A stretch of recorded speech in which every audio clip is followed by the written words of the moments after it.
Hi everyone, in this new video I will show you how to reset a service light on Vauxhall Corsa D. This vehicle is 2014. All the Corsa D, the procedure is same. Right, let's start the procedure. First of all, ignition has to be off. Press and hold this trip button. Press and hold and then turn the ignition on.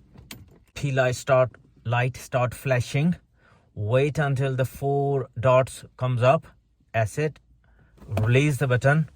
Turn the ignition off. Turn back on to check. Insp lights disappear. That's all. The light is reset. Just to let you know, some models you have to press the brake pedal while you're doing all the procedure I showed you.